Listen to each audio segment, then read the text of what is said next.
The guy started screaming in the middle of a packed Tokyo airport like the entire world owed him something. And for a few uncomfortable seconds, everyone around us froze in complete disbelief. I had spent nearly 2 weeks in Japan surrounded by some of the calmest, most respectful people I had ever met, so hearing some random dude aggressively shouting and trying to intimidate strangers felt surreal.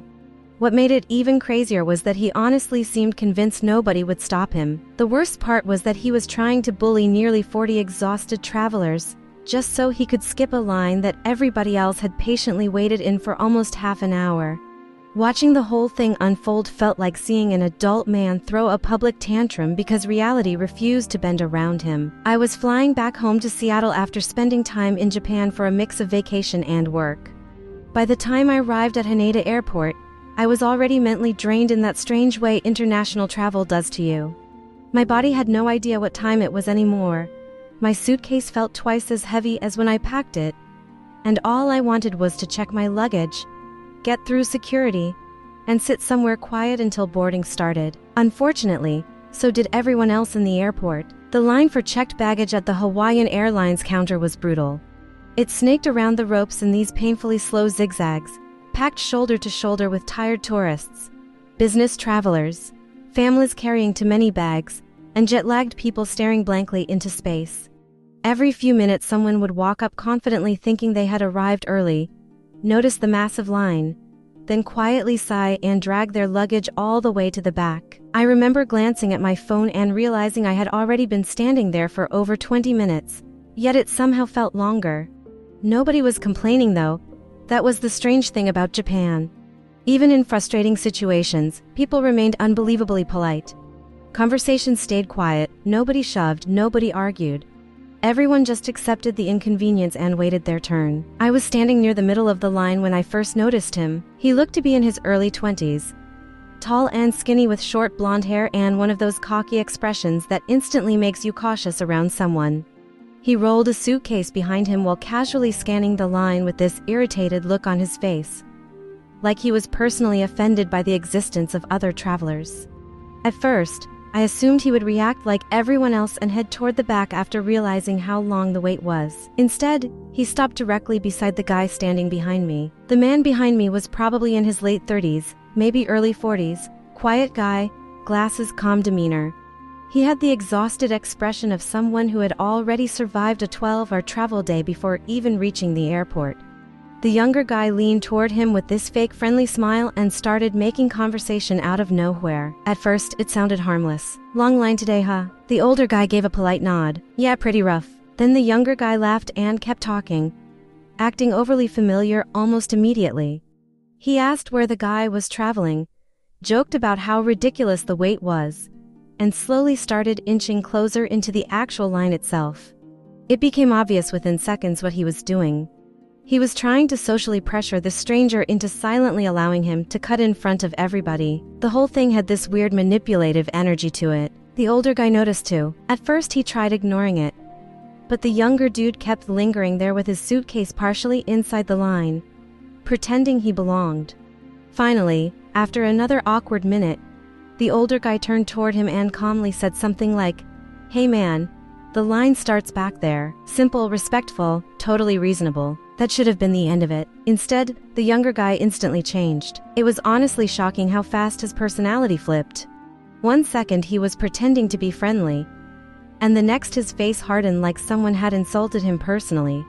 He stepped closer and snapped, telling the guy to mind his own business. Then he muttered something under his breath before getting louder and more aggressive. The older guy stayed calm and repeated himself, "You need to go to the back of the line like everyone else." That was apparently enough to trigger a full meltdown. The younger dude suddenly puffed his chest out and got directly in the guy's face. He started swearing at him loudly enough that people several rows over turned around to look. He kept saying things like, "What are you gonna do about it? And you want to make this a problem?" The entire atmosphere around us changed instantly. People who had been quietly minding their own business suddenly looked deeply uncomfortable. A mother nearby pulled her young daughter a little closer to her side. Several Japanese airport staff members glanced over from farther away, clearly noticing the disturbance.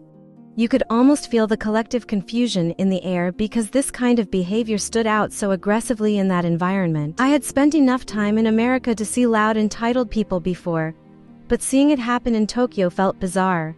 It was like somebody had dropped a reality TV argument into the middle of a library. I finally turned around and told him he needed to leave the line too. I was already irritated from traveling, and honestly, I could not stand watching some guy try to intimidate strangers because he thought rules should not apply to him. The second I spoke up, he swung his attention toward me. Now I'm 6'4". I am not saying that to sound intimidating.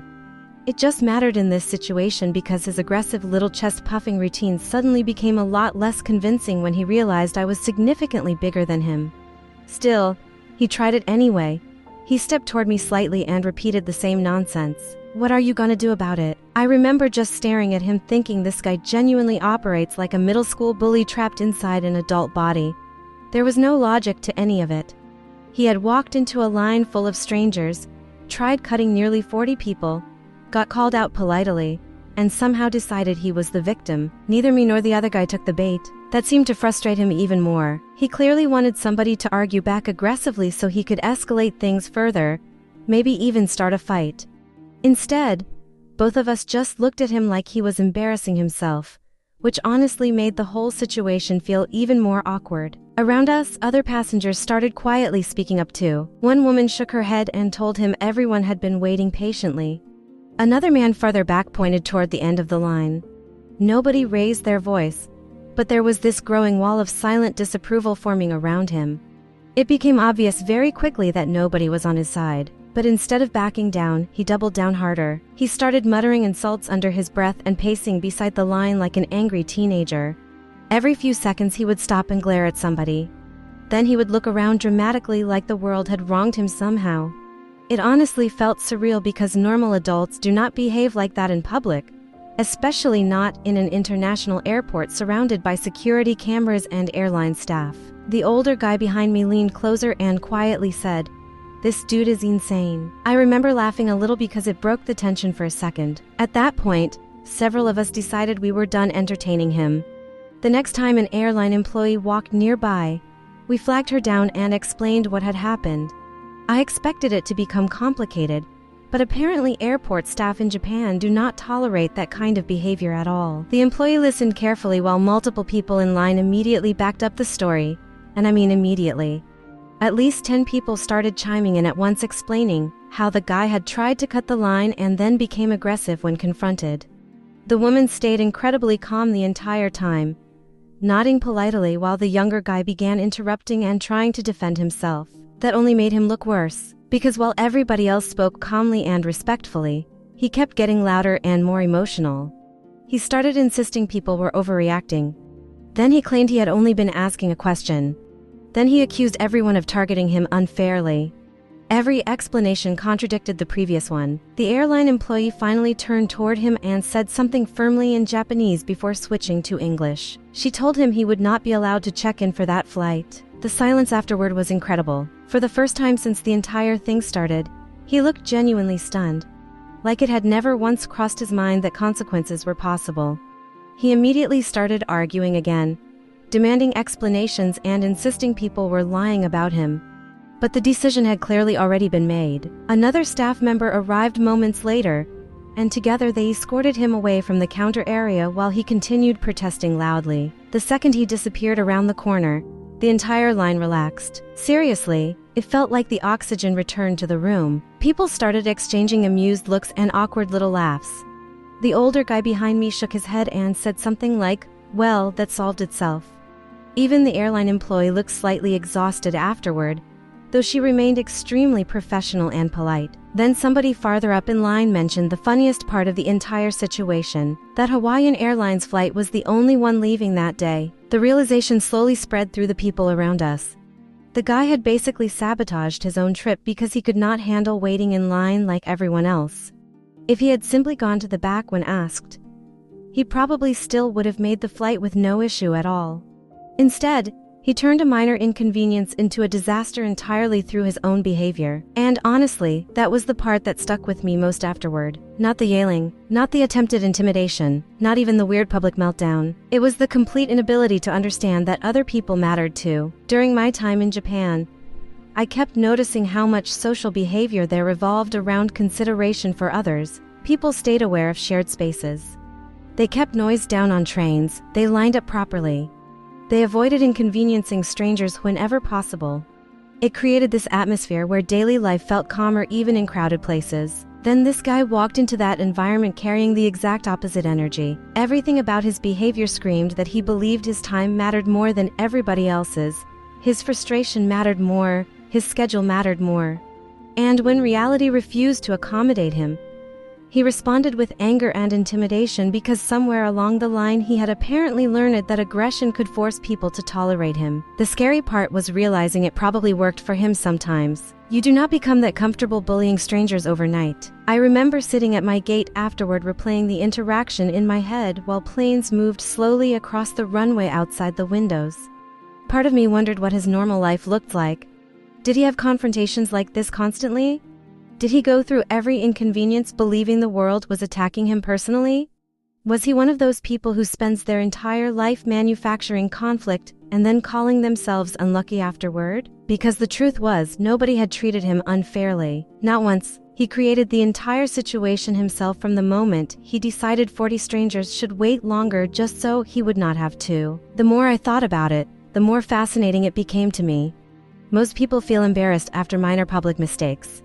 This guy somehow bulldozed past embarrassment entirely.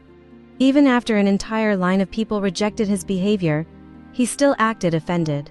It was like accountability itself was shocking to him. And honestly, I think we have all met people like that before. The adult bully, the person who mistakes aggression for confidence, the person who believes rules only apply to other people, the person who turns hostile the second they hear the word no. Most of the time, people avoid confronting them because conflict is uncomfortable.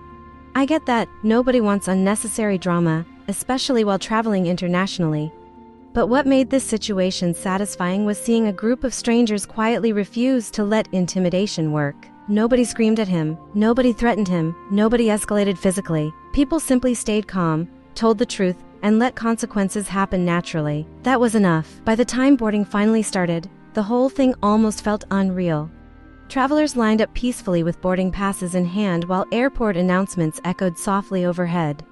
Everything had returned to normal so quickly that it was hard to believe there had been shouting only an hour earlier. Still, I kept thinking about him long after I got on the plane. Somewhere in Tokyo, that guy was probably scrambling to book another flight, furious at everyone except himself. And I would bet money that if you asked him later what happened, he would describe himself as the victim of unfair treatment instead of admitting he caused the entire disaster. That is what made the encounter so strange to me, not just the aggression, but the complete lack of self-awareness behind it. Because at the end of the day, airports are one of the clearest examples of shared inconvenience on Earth. Everybody is tired, everybody wants to get home faster, everybody has places to be.